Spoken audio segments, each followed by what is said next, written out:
Welcome to GRN, the Growth and Resilience Network, where every episode brings you targeted stories and strategies about professional and personal growth and resilience. The intent of each episode is to educate, energize, and equip you with information and hopefully a bit of wisdom to apply in your life and within your community. Hi, I'm Steve Piscitelli, your host, coming to you today on location in Jacksonville, Florida, just up the road from my world headquarters in Atlantic Beach, Florida. Yes, we have ventured off the island and set up the mobile studio in order to bring you a powerful story of growth, determination, and resilience. Today, we look into the connection between growth, resilience, and life with physical impairments. Specifically, we will speak with a young woman who is dual sensory impaired. That's both visual impairment and auditory impairment. Sometimes this is referred to as deafblindness, but we'll get more of that. And this young woman is thriving. You know, one source lists that approximately 1.4 million people have DSI. And while it appears to be connected with aging, it can, as our guest will attest to today, occur in the very young as well. So what does one do when she has impairment? How does she navigate the world that has been built for those of us with sight and hearing? As a teacher, I was familiar with the Individuals with Disabilities Act that mandated accommodations for students, the children or the adults, who have documented disabilities. The accommodations were never, ever about reducing standards. They were about helping students gain access to course content. My experience with students with disabilities changed my teaching for the better. I remember the first time I had a totally blind student in my class, and it quickly became evident to me that all of those fancy visuals that I had on the classroom screen were not going to help that student in front of me. So I had to learn how to use the visuals for my sighted students and bring them, the sighted students, into the conversation to help bring those images to life for their visually impaired classmate, and it was powerful for me and them. So how do these folks navigate the world? What can you do? What can I do to help? And what things should we be aware of that might do more harm than good, albeit that we may have very good intentions? In the studio today to help us sort through all of this is Miss Krista Waters. I came to know Krista as an undergraduate student when she enrolled in one of my history sections. Her vision and hearing impairments presented academic challenges. I quickly found out that those challenges were not going to be life-limiting obstacles for Krista. She had me quickly jumping on and off of chairs in the classroom for her, and quite literally. And maybe she's going to share that sight with you today. And she is here today with her trusty companion, Darrow, the Wonder Dog. So, Krista and Darrow, welcome to the Growth and Resilience Network. Thank you, Steve. It is definitely a pleasure and an honor to have been requested to do this. I appreciate you taking the time, because I know, Krista, you're an undergrad student, and she's made time this morning as we do this, and then from here, her and Darrow are going to scamper to class. So this is a busy morning for her, so I appreciate that. So we've got a number of items that we're going to talk about, and let's start with the first one on my list here, Krista. Tell the listeners a little bit about yourself. Help us understand the impairments you live with, for how long have you had them, and that kind of thing. Just basic demographic. Your story. I'm totally blind. I was born, I would say about 4 months prematurely. So back in the 80s, you know, the possibility that a baby born at 24 weeks in the 80s surviving was probably 50-50. Wow. I received too much oxygen. I had some vision at the time. I could see colors. I could see shapes. Like I could see well. And I still used a cane, but I could see well enough to get around. And how long did that last, where you could see shapes and colors? I lost vision later due to glaucoma, which is a secondary eye condition for the average person, I describe it as high blood pressure in the eyeballs. Basically, the pressure elevates, making your eyeballs feel like golf balls, and it's really painful. I since lost both eyes at different times to glaucoma. And how old? About? The first one, I was 15, and then I lost the next one 6 years later. So up until 15, were you still able to see colors and shapes? No. That little bit of vision was lost probably around the age of 8 or 9. It didn't impair me though. I rode bikes, I rollerbladed, I ice skated. I played outside with the neighborhood kids. It was, there were issues with acceptance, but I did my own thing. They did theirs. And that brings something that I'm always amazed when especially when I'd watch you come down the hall, walk around campus, come into the classroom. And this was before you had Darrow, because you did not, as you know, the listeners don't, but when Krista was with me in the classroom, she did not have Darrow. That's correct. I was in the process I was waiting to get him. So, if you're navigating this world, tell me about the confidence that has to take to do that. I mean, is there fear? Do you feel vulnerable? There's fear every day. Unlike the average, sighted person who can see and hear what's going on around them. I'll talk about the vision for a second. You can see the obstacles. You can see the people, even if they're not saying anything. You can see there may be a hole. There may be something. There's something to trip on. Right. If somebody leaves their backpack in the middle of the floor or something, it's obstacles that, you worry about tripping on. When you're out in the community as a blind person or someone with a visual impairment, you'll typically use a white cane to start. And, by that, that white cane is, that is your eyes, so to speak. And you're tapping it back and forth so you can see what obstacles are on the floor, or look for turns when you're, walking. And should you be running? No, but I do that anyway. A little bit, not a lot. I'm a little bit more careful. Auditorily-wise, I wear hearing aids, so I don't identify with the deaf-blind aspect. I use the term sensory impaired, but it does make significant problems when I'm crossing streets or there's a lot of background noise.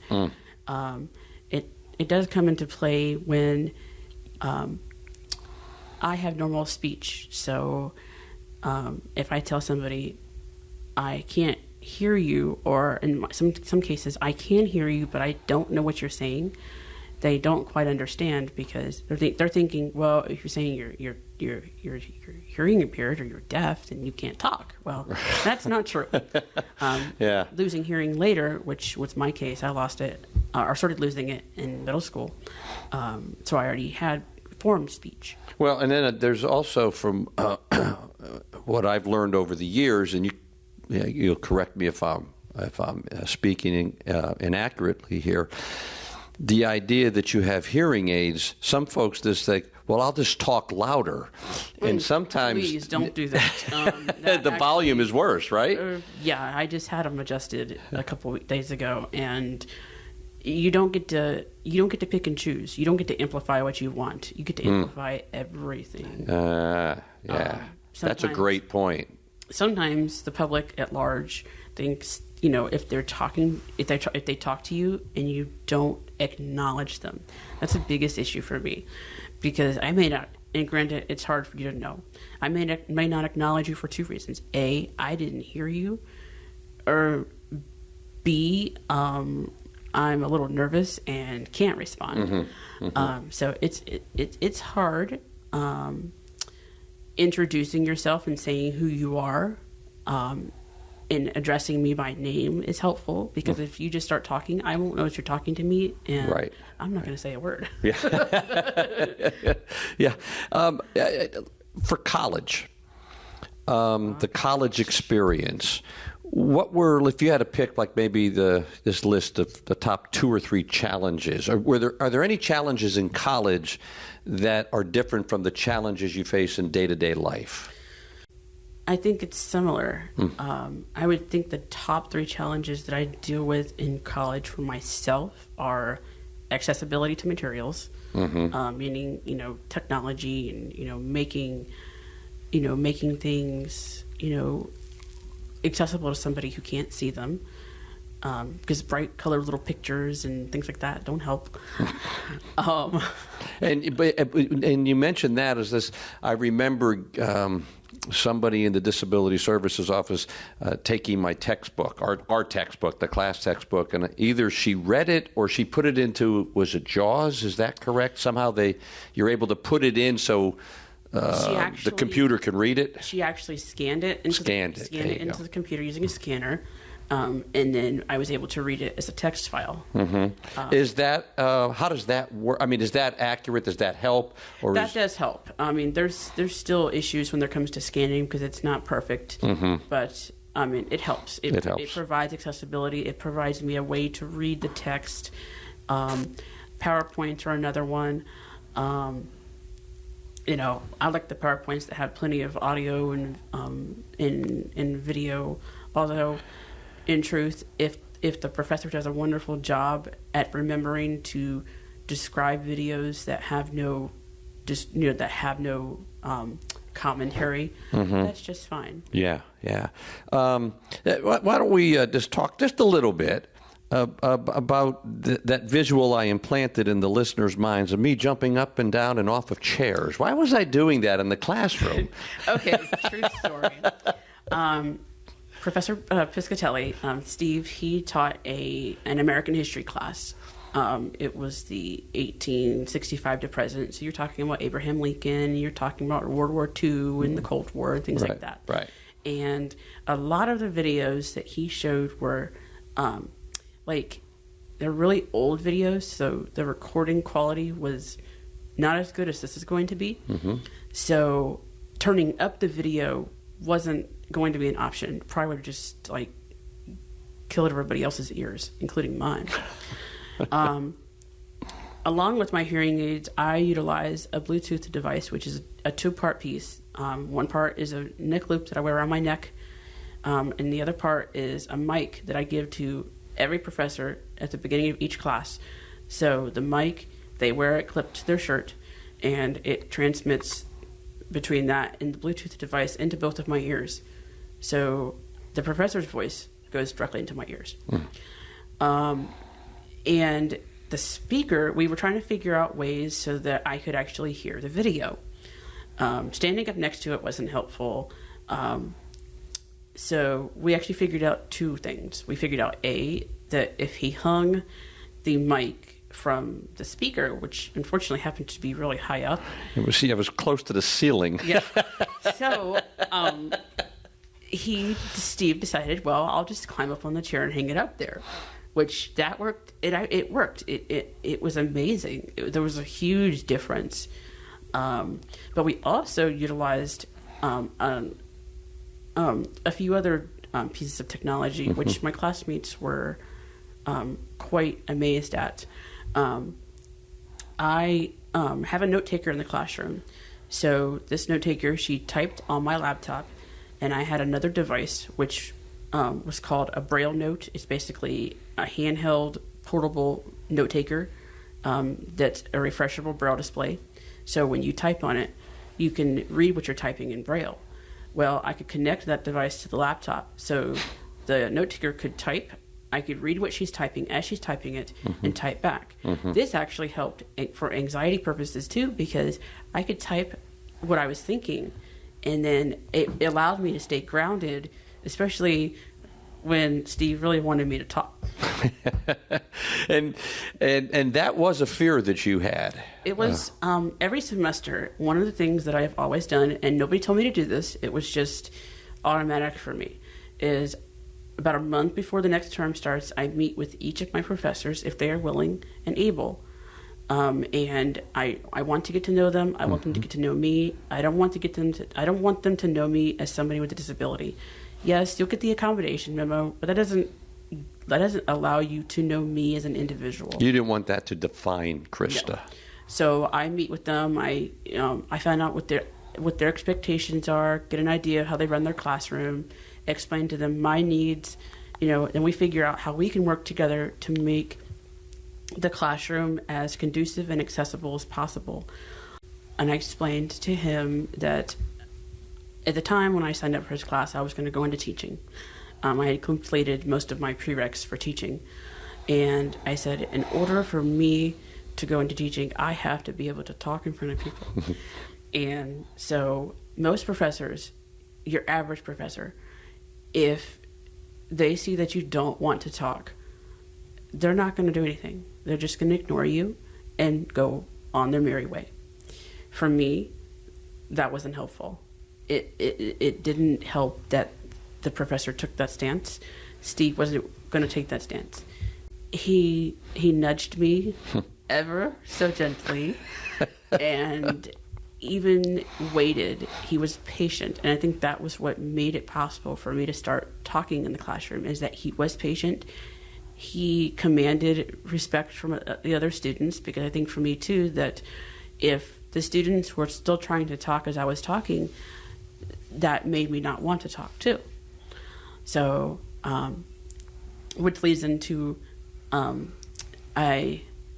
later in the class semester, I told Steve that I wanted to do a presentation because I needed to work on standing up in front of a classroom and verbally, as well as, the PowerPoint wasn't as much importance as was being able to present the material. So I picked a topic, which was the Cold War, complete with PowerPoint. I went over it with Steve a few times. We polished the PowerPoint, we polished the speech, and yeah, I remember a couple of afternoons, we just went into the classroom. Yes. And a typical strategy that we tell, that I've told, and other folks who've coached people, it's a typical strategy. You do your rehearsal, whenever possible, in the environment in which you're going to do the presentation, which is what you did. Yes, it was very helpful. I think the students were very moved.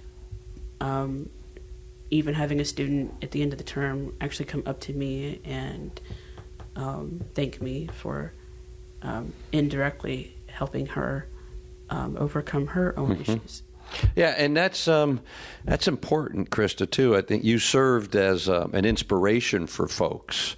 And you'd mentioned that, there was this command I had for the other students to be mindful. And that group, and I'd have to say just about every student I taught on campus, they were good about that. They were respectful. They were, I think, in many cases in awe, because people bring in stereotypes.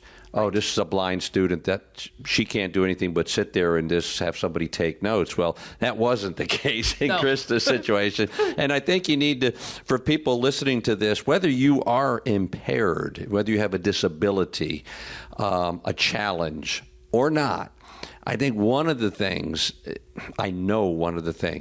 that will go a long way as far as college success and then onward to career success is this idea of being proactive. And Krista was amazing. She was one of the few students throughout my career who did take that time to reach out and say, I want to talk to you, let me come to your office. Now, there were plenty of students that would reach out before our first semester meeting and say, I can't really come every class. Is that okay? I'm not talking about that.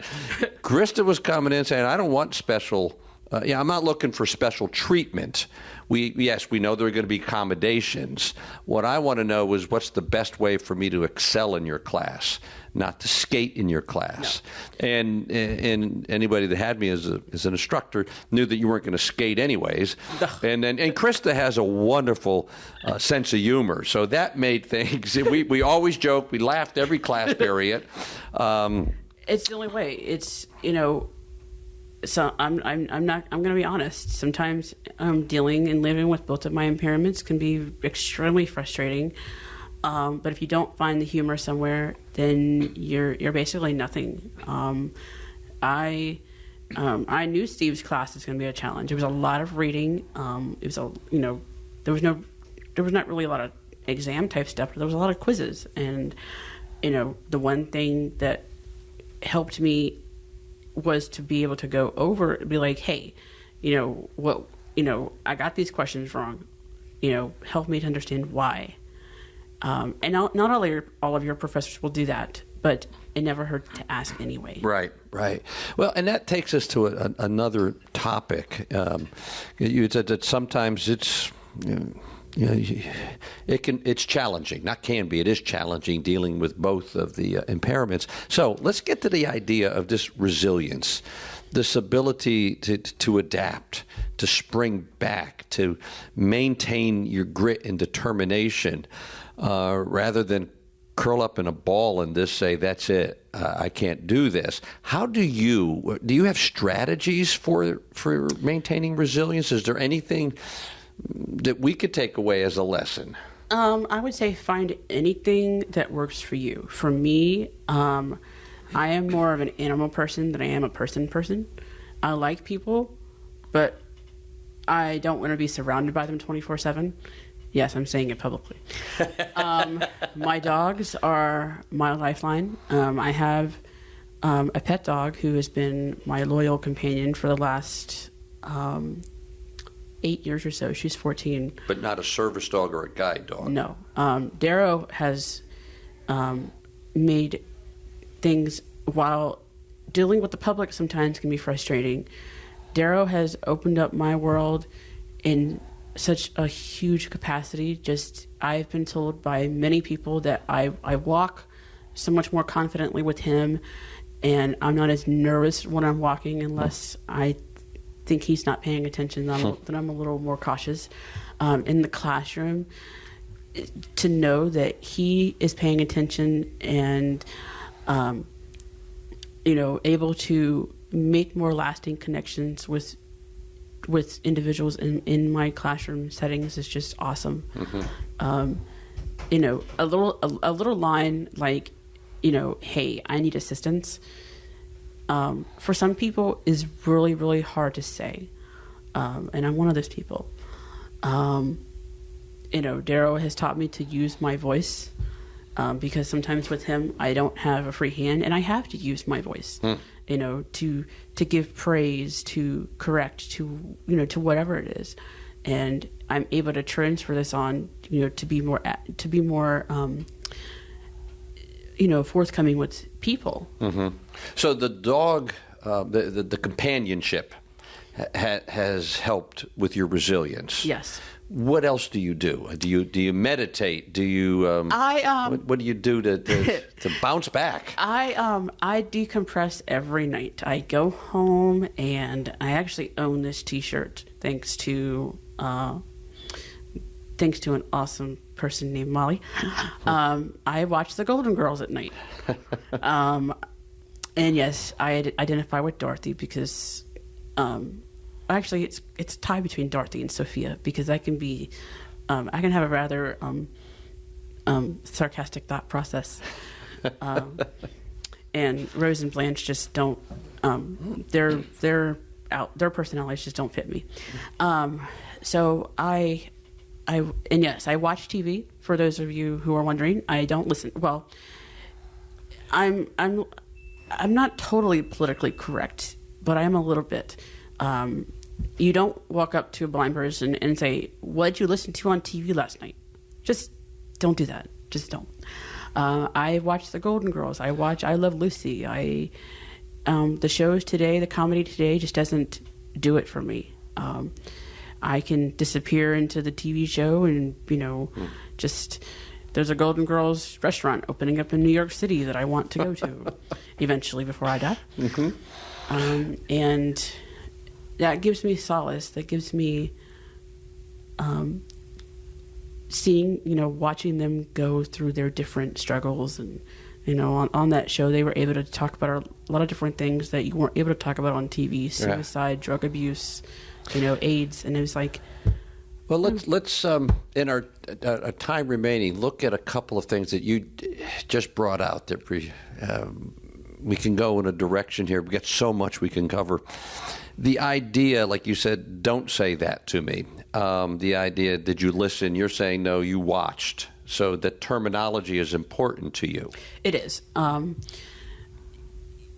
We watch TV. Just because we don't watch it with our eyes doesn't mean we don't watch it. We just watch it differently. Watch it differently. Okay, so let's stay with that. Not necessarily the watching, but this idea of what is when people are interacting with you and Darrow. Let's start with the bright spots. Okay.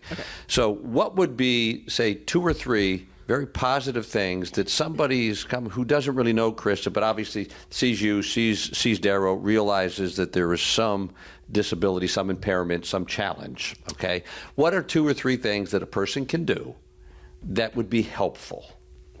For me, it is very obvious by my facial expression. So I've been told that I am confused or lost, and especially if I don't know you're there, I'm likely not to say anything. Ask the person or ask me if, do you need assistance?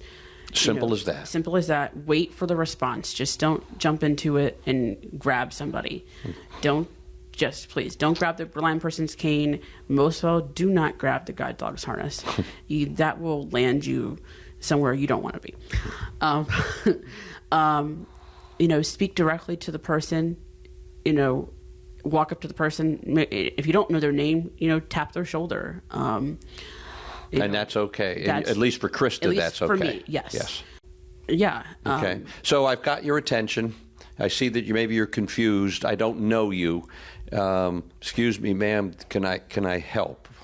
Can I be of assistance? Yes, you can help and offer the visually impaired person your left elbow. Left elbow. Yes, your left elbow, and they will grab your elbow right above that, and you walk slightly ahead of them. Make sure that you're indicating any curbs, any steps, any obstacles that you're walking around. Okay, so I should give you some verbal clues. Yes, verbal cues, right and left directions. Okay. Make sure if you're opening a door, indicate whether it's a left or a right door, so that the visually impaired person can be aware. Right. If you're at a restaurant, you don't have. If the person wants the clock method, you don't have to do that. I don't really use it myself. I like to use my fork and figure out where things are. Unless it's meat that I have to slice, then that's different. The drink is a really good indicator. Definitely indicate where that one is, because that could be messy. Yes. The not so bright spots. You've already alluded to one of them, which is just don't grab you and say, follow me. You got to give, I need to give you that freedom, that space to make the clue. But you also mentioned don't touch the dog. Yes. Talk to us a little bit about that, just a little bit. Darrow is a working dog. He is a black lab. He is very cute, very friendly. His eyes say, pet me, pet me, pet me, or in some cases, feed me. Please don't do that. There is plenty of time for petting and loving, but when he is in that harness, and I'm not sure what color it is, he is working, especially if I am holding the harness. Even if we are sitting down and he is in harness, lying down, he is still working because he's waiting for my next command. Right. By you talking to the dog, saying, here, doggy, doggy, you are distracting the dog. The way my instructor described it when we were in guide dog school is, would you grab your best friend's steering wheel? I doubt it, because what would happen, you would probably land in a wreck or in a 180-degree turn. But it's like you grabbing my dog's harness. That's a you good could visual. Potentially, get us injured. Yeah. Another thing that I would like to insert, and this happened recently. Don't talk for the blind person. In a store, I was with a friend of mine who has a visually impaired daughter herself, And the storekeeper, I've been in the store multiple times, so it's not like they don't know me. They say, what does she want? And I speak up and say, I want this. So to some people, that would say, okay, I can talk to her. Storekeeper continues to address my friend. I finally say, you can talk to me. I'm right here. It is just, unless the blind person wants you to talk for them, or you notice that your friend or the person you're with is having some difficulties, let them work it out. Yeah, it said, hey, I'm here. I'm in the room here. Yeah, don't. It makes them look like they can't handle things for themselves. All right, last topic or last question, and then a little call to action. Okay, we have a few minutes remaining. Tell us, we've mentioned Darrow, just tell us a little bit. Can you give us a minute or two about his story?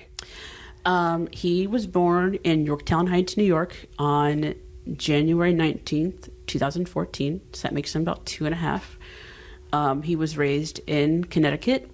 I still have contact with his puppy raisers. Had I not gotten this dog, he would have actually been given to our school's special needs department because he's got such a wonderful temperament. He will speed walk when you want him to, but he's really, really in tune to me. I really think the bond is sealed. He loves food. He loves toys. He loves to go swimming. He just loves everybody. His guide work is excellent as long as I remain mentally present with him and can give him the directions that he needs. And he's just awesome. I can't say your buddy. He is definitely my buddy. Yeah.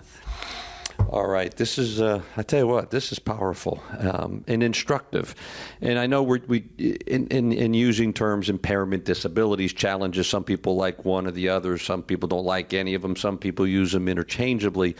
And I think one of the things that happens is if you don't know Krista and people like Krista who are just so vibrant, the impairment really, obviously a major part of Krista's life, but that doesn't define Krista. That's what I believe is one of the things that I will always remember about Krista.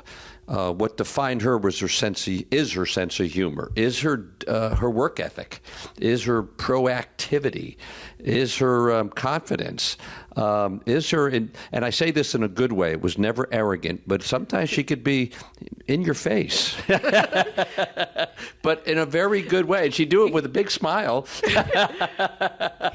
He is very correct. I always, one of the things that I always worried about was, and I've tried to pay attention to, is how I ask for things. You know, I never asked for any more than what I needed, but sometimes my unintentioned abrasiveness could, irritate some people. But I've realized that's what's gotten me to where I've needed to be, and at the end of the day, professors and staff and faculty at the college have come to respect me because I can be that example for not just the disabled population, but for people who do not have disabilities to follow. That Excellent. If you want what you want, ask for it, but there's a right and a wrong way to do it.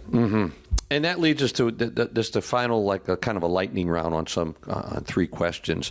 And you've hit on all these, but one assumption that those of us who do not have an impairment disability challenge, as you do, may easily and incorrectly make about those with impairments. What would that be? Just one assumption that you've stumbled on, come up against. That we can't make decisions for ourselves. Okay. So you're very capable. Oh, very much so. It may take some time to formulate. You can't see this, listeners, but when she said very much so, she stood up in her chair about another 3 inches, yes. All right, the second one then. What's one specific thing we can do, it's really all of us, to know our fellow human just a little better than we did when we first met him or her? Give them a chance. Go talk to that person that may be the odd one out, that may be the quiet person sitting by themselves, because just because they are visually impaired, just because they have an intellectual impairment, whatever it may be, they still have something to contribute to this world and our society. Wow. And deserve our respect as much as anything. And third, going back to the self-advocacy, and the last question, whether we're visually impaired or have some other impairment or no impairment, what's one specific thing you would advise for a person can do to advocate for himself? Be honest, be open, be direct with what you want, be polite about it, but say, hey, this is not working. This is what I need. Be willing to also be flexible. Working in a collaborative situation is not just about what's going to work for you. It is not all about not all about you and the disability. You have to consider the person who you're working with too. And powerful, the whole idea of collaboration. Yeah. So, folks, take Krista up on her powerful and practical call to action there when you're looking at assumptions, when you're taking a look at what you can do to know somebody just a little bit better, and about self-advocacy. So powerful. And thank you for joining us today. And without you, there is no Growth and Resilience Network. You're the listeners. I thank you for sharing the podcast with family, with friends, with colleagues, community leaders. When you listen to such a compelling story that someone like Krista shares with us, as she has today, there are people that can benefit out there that I don't know, that Absolutely. Krista doesn't know. Share this. And if you can, visit iTunes and leave a review about the podcast. And visit my website, stevepiscitelli.com, for more information about upcoming conversations on the GRN and about my programs and other resources for your personal growth and resilience. And while at my website, I made it real easy for you to sign up for the email and newsletter list. So, Krista, thank you again for being with us. This has been wonderful. And everyone, until we meet again, either virtually or somewhere in person around this great nation, this is Steve Piscitelli on location today, reminding all of us to choose well, live well, and be well. Bye-bye, folks.